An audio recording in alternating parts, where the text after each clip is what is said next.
Welcome. It's been a while since I posted on this channel, but I'm back and I'm better than ever. And I'm kind of grateful that I'm back because I got new camera equipment, I got new toys, and I got new projects that I would like to share with all of you. Now, if you guys watched my previous videos, you'll know that I'm into cars and this channel's gonna be all about cars. Anything you can think of, cars, turbos, engine swaps, engine rebuilds, all of that. And if you're interested in that, then follow along. But who cares about all that? Let's get to the nitty gritty here. This is my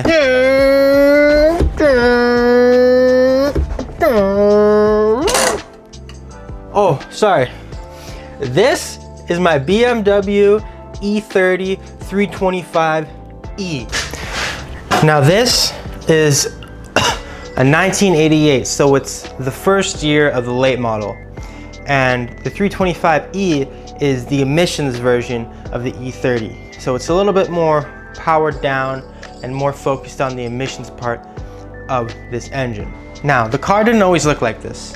It didn't look almost like a shell with no rear end and only an engine and transmission inside of it. It actually used to look like this. I picked it up about 3 months ago from a guy off Facebook Marketplace who was kind of in a hurry to sell. He had to move back to his home country and didn't have anywhere to store the car. So I picked it up for quite cheap. And I kind of jumped on this opportunity because the E30 is my dream car. I've been admiring this car since I was very young. I watched BMW race this car from when it first came out. I've been to car meets with this car, and every single time I shit my pants when I see one. And I just had to jump on the opportunity to get my dream car. Now obviously, it's not in the condition you would want an E30 to be in. There is rust everywhere. There's rust here. There's rust here. This was really bad.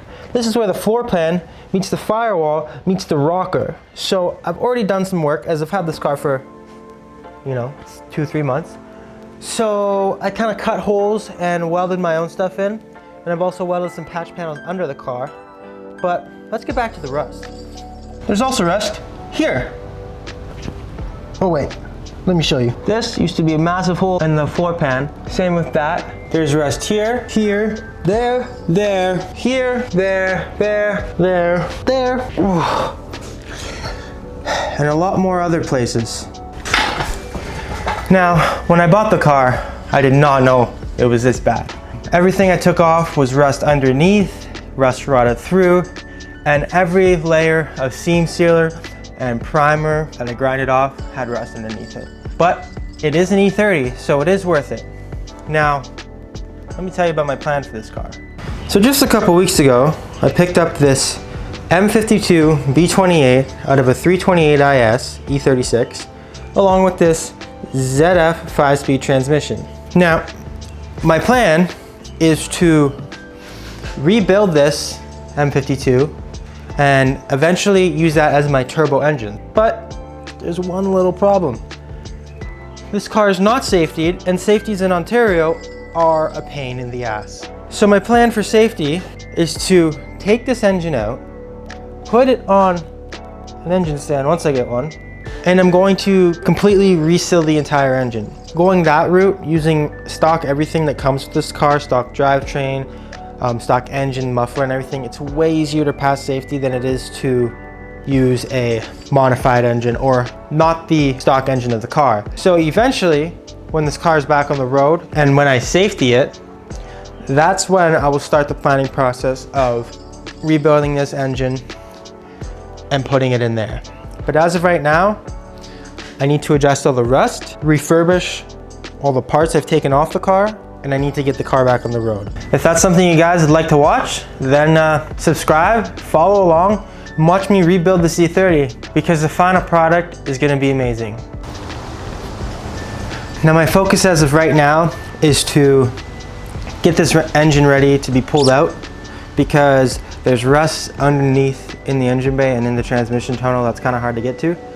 and it'll just be way easier to completely rust-free this car without the engine in it. And plus, if I get bored of doing rust work, I can always work on the engine.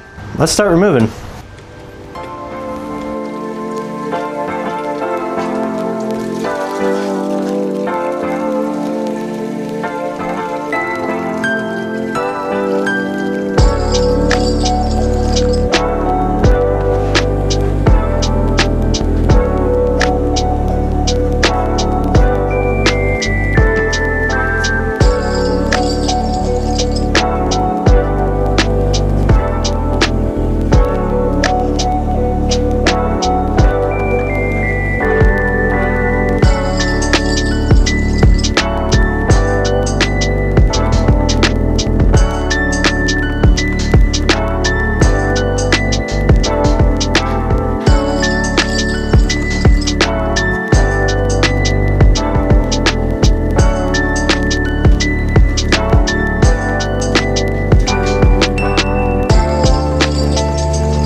Alright, so we got the engine all harnessed up.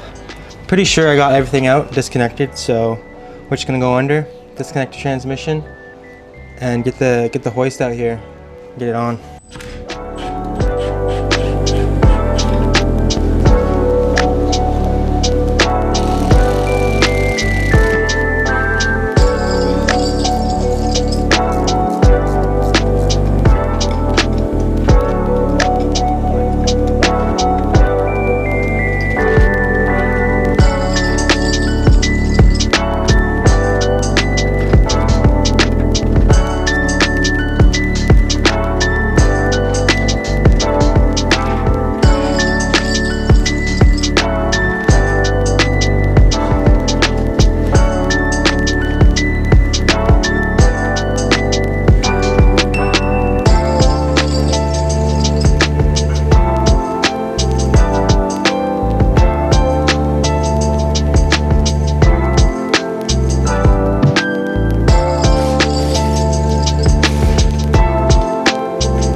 Let's go, dude and dudettes.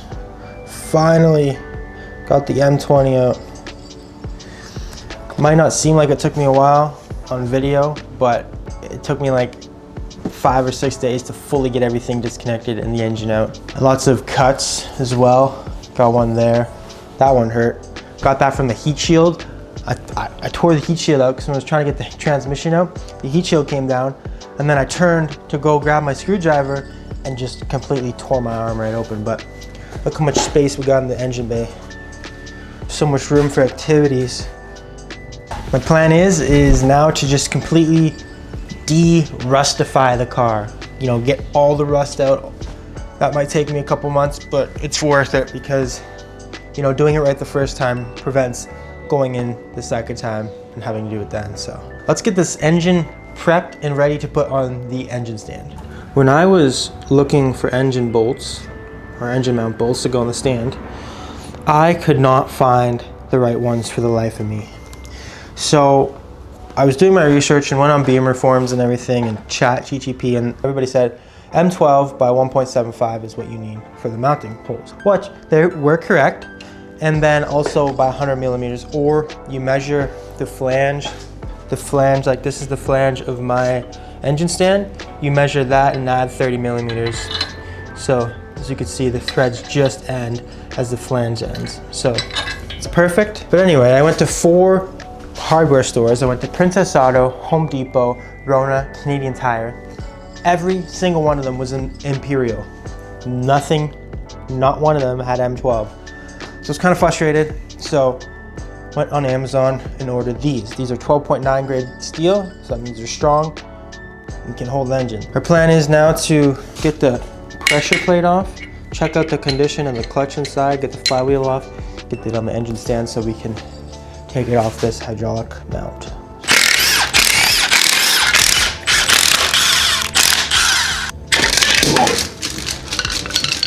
Wow, the previous owner definitely have had to replace this clutch, because honestly, like, this is a 400,000 kilometer car and this is in quite good condition. Same with the flywheel. Let's check the pressure plate. That as well. It does have some, you know, heat spots on it. And overall, there's no like grooves or heat grooves or. Wow, the flywheel's in good shape as well. There's a little bit of heat marks there, but there's no grooves or nothing. Still feels good. There we go. Oh yeah, that's a big boy. This thing's fucking heavy, holy shit. Rear main seal is leaking. Don't matter though, because we're gonna reseal it. Now, let's get these bolts out, get this shielding out, then hook it up to the engine stand. Let's go!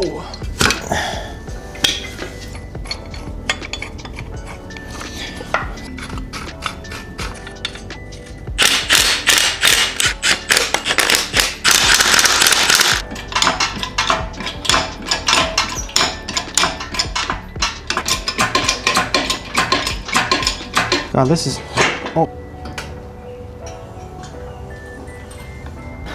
Let's go, dude.